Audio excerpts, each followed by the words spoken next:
কেন না স্যার জানেন মাইক্রোফোনটাতে যদি ডিস্টার্ব হয় তাহলে কিভাবে সেটা ঠিক করতে হয়, তাই তো, তাই স্যার এসেছেন। তো সেই রকম এই যে সিচুয়েশন গুলো, এগুলো কিন্তু বলে বয়ে আসে না, এগুলো কি হয় হঠাৎ করেই চলে আসে।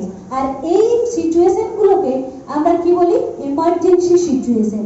অর্থাৎ আজ হঠাৎ করে, সেটা যদি প্রাকৃতিক দুর্যোগ হোক বা মনুষ্য সৃষ্টি হোক, যে কারণেই হোক না কেন, সেটা কি করব আমরা, চলে যদি আসে, তাহলে আমাদের সেটা প্রাকৃতিক দুর্যোগকে কি আমরা এড়াতে পারবো? কেউ পারবো না। তাহলে আমাদেরকে রেডি থাকতে হবে ওই পরিস্থিতিতে দাঁড়িয়ে কিভাবে আমার শিক্ষা ব্যবস্থাটাকে চালিয়ে যেতে পারি, মন্থর যেন শিক্ষা ব্যবস্থা কোনো সময় না হয়। এটাই হচ্ছে এডুকেশন ইন এমার্জেন্সি। সেটা সব বয়সের জন্য লোকেদের হতে পারে, সমস্ত ছেলে মেয়েদের জন্য কিন্তু হতে পারে। এবং এটাকে আমরা যদি সংক্ষেপে বলি তাহলে কি বলবো, এডুকেশন ইন এমার্জেন্সি, অর্থাৎ EIE।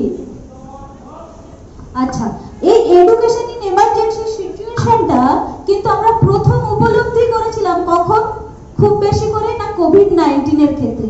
একটু আগেই স্যার বলেছিলেন যে স্মার্টফোন কিন্তু আমাদের সবার হাতে আগে ছিল না। কোভিড-19 এর পর থেকে আমরা অভ্যস্ত হয়ে গেছি স্মার্টফোনের সঙ্গে, তাই তো। যখন কোভিড-19 প্রাক্কাল ছিল তখন কিন্তু স্কুল কলেজ বন্ধ হয়ে যায়। আর এই ক্রাইসিসের সময় আমরা এমার্জেন্সি সিচুয়েশনে কি করলাম, যাতে করে অনওয়্যার এডুকেশন দিতে পারি, তার জন্যই কিন্তু আমরা এই ফোনের ব্যবহারে এসেছি। এই যখন কোভিড-19 হয়, একসঙ্গে স্কুল বন্ধ হয়ে যাওয়ার ফলে কিন্তু প্রায় 32 কোটি শিক্ষার্থীর শিক্ষা ব্যবস্থা কিন্তু মন্থর হয়ে গেছিল। এখানে দেখো তুমি দুটো ছবি দেওয়া আছে। যখন কোভিড-19 চলে সেই সময় আমরা বললাম যে ফোনের মাধ্যমে আমরা শিক্ষা ব্যবস্থা চালিয়ে গেছি বা ইন্টারনেটের মাধ্যমে শিক্ষা ব্যবস্থা চালিয়ে গেছি। সব অঞ্চলে কি ইন্টারনেট এখনো পর্যাপ্ত পরিমাণে আছে? নেই। কিছু কিছু প্রত্যন্ত এলাকা আছে যেখানে কোনোভাবেই ইন্টারনেটের কোনো যোগাযোগ নেই। এমনকি দেখতে গেলে দেখা যাবে হয়তো দু একটা জায়গায় কারেন্টেরও পর্যাপ্ত নেই। তো সেই ক্ষেত্রে কি হতো না, যাতে না শিক্ষা ব্যবস্থাটা মন্থর হয়ে যায়, সেই জন্য ওই জায়গার স্থানীয় শিক্ষকেরা ইন্টারনেট ছাড়াই শুধুমাত্র তাদের সহযোগিতায় শিক্ষা ব্যবস্থাটাকে ভালোবেসে তারা কি করেছে না, পাড়া ভিত্তিক শিক্ষা দেওয়ার একটা ব্যবস্থা করেছে। পাড়া ভিত্তিক শিক্ষাটা কি না, যেখানে একজন টিচার একটি ব্ল্যাকবোর্ডকে পাড়ার কোনো একটি জায়গাতে, বড় জায়গাতে লাগিয়ে দিয়ে সেখানে শিক্ষা ব্যবস্থাটাকে চালিয়ে যেতে পারবেন, সেটাকে কিন্তু আমরা পাড়ার শিক্ষা ব্যবস্থা বা মহল্লা শিক্ষা ব্যবস্থা বলতে পারি। এটা অনেক সময় অনেক এনজিও করে থাকেন। কেন না, যখন বন্যা বা অন্যান্য পরিস্থিতিগুলো হয়ে যায় তখন কিন্তু পাড়া ছেড়েও পুরো এলাকায় বিধ্বস্ত হয়ে গেছে, তখন এনজিও কি করবে, কোনো একটা জায়গায় তাঁবু খাটিয়ে বা ভ্রাম্যমাণ স্কুল করে সেখানে কিন্তু শিক্ষা ব্যবস্থা চালিয়ে যেতে পারবে। আমরা যদি পরিসংখ্যানটা দেখি, দেখবে যে শহরাঞ্চলে যে সময় কোভিড-19 হয়েছিল তখন ইন্টারনেটের অ্যাক্সেস ছিল কত পার্সেন্ট, 42% মাত্র। আর যেগুলো গ্রামীণ পরিবার ছিল তাতে ছিল 15%। আর যেটা একেবারে প্রত্যন্ত এলাকার কথা বললাম, মহল্লা ক্লাসের কথা বললাম, সেখানে ইন্টারনেটের পরিসংখ্যান কত ছিল, 9.9%। তাহলে এই 9% নিয়ে কি শিক্ষা ব্যবস্থা চলতে পারে? কোনোদিন পারে না।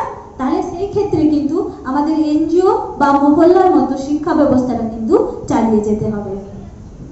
এখানে দেখো শুধুমাত্র কোভিড-19 নয়, কোভিড-19টা এমন একটা পরিস্থিতি সৃষ্টি করে গেছে যেখান থেকে আমরা হ্যাবিচুয়েট হতে কিন্তু শুরু করে দিয়েছি। এবং লক্ষ্য করবে কোভিড-19 এর পর থেকে বড় বড় বিপর্যয়গুলো কিন্তু আমাদের জীবনে এসেছে। যদি দেখি 2023 সালে, 20 থেকে 23 সাল, তাহলে এই সময় দেখো পশ্চিমবঙ্গ এবং ওড়িশাতে যে আমফানের কথা শুনেছি আমরা, আমফানের সমস্ত বিধ্বস্ত এলাকাগুলোতে কিন্তু এইভাবে শিক্ষা ব্যবস্থা চলে।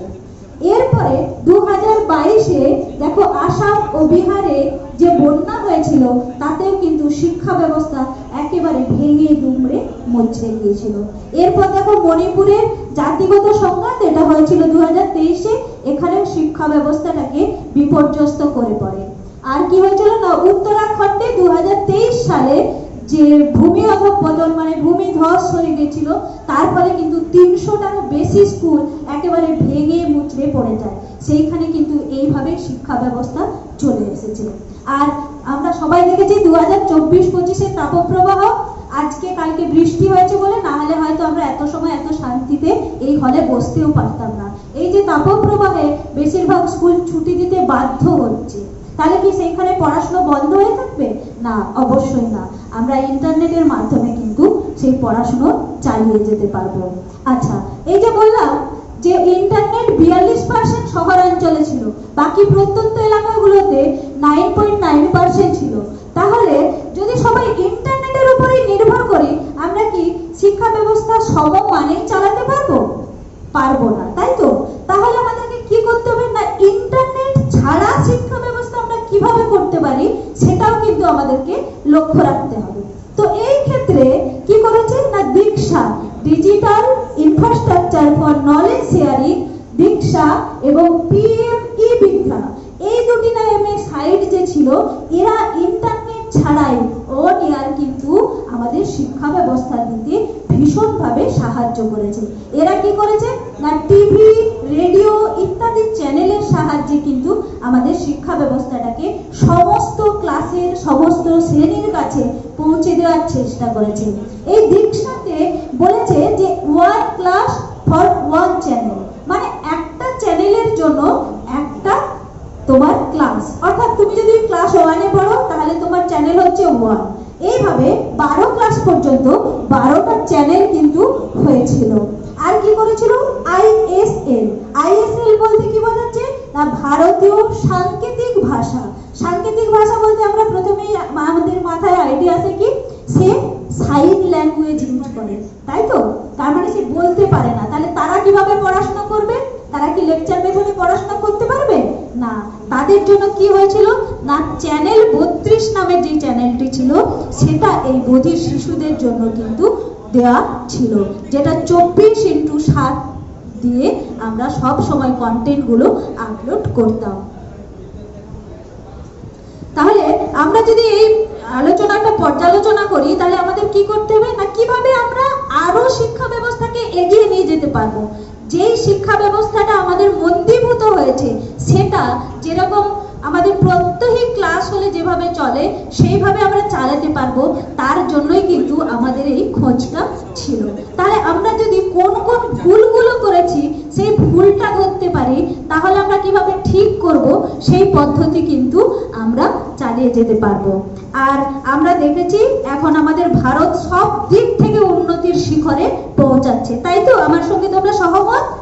তাহলে যেই ক্ষেত্রে সবকিছুর সঙ্গে এগিয়ে যাচ্ছে, তাহলে শিক্ষা ব্যবস্থা কেন পেছনে থাকবে? আর যেই দেশের শিক্ষা ব্যবস্থা পিছিয়ে যাবে সেই দেশের উন্নয়ন কিন্তু কোনোভাবেই ভালো হবে না। তাহলে যদি আমাদের শিক্ষা ব্যবস্থাকে উন্নত করতে হয়, তাহলে ডিজিটাল আমাদের এই অন এয়ার শিক্ষা বলো বা মোবাইল অ্যাপের মাধ্যমে যে শিক্ষা ব্যবস্থা বলো, সেগুলো কিন্তু আমাদেরকে অবশ্যই শিখতে হবে। আর এই যে এতক্ষণ ধরে আমি তোমাদেরকে লেকচার দিলাম, তোমরা বোর হচ্ছ, এটা কিন্তু শুধুমাত্র তোমাদের স্টুডেন্টদের জন্য নয়, এটা আমাদের জন্য। তা তোমরা ডিজিটালাইজেশন হয়ে গেলে, কিন্তু আমরা যদি না তোমাদেরকে পড়াতে পারি অনলাইনে, তাহলে আমরা কি করব? তার মানে দীক্ষাটা কিন্তু শুধুমাত্র তোমাদের জন্য ছিল না, এটা আমাদেরকেও কিন্তু শিখিয়ে গেছে, যাতে করে তোমাদের সঙ্গে সঙ্গে আমরা আপডেট হতে পারি এবং আমাদের আপডেট হওয়ার ফলে আমরা যে কন্টেন্টগুলো তৈরি করব সেগুলো কিন্তু তোমাদের কাছে পৌঁছে দিতে পারি। আর একদমই সময় নেব না, এই বলে আমি শেষ করব। সবাইকে অসংখ্য ধন্যবাদ এবং কোনো ভুল ত্রুটি হলে মার্জনা।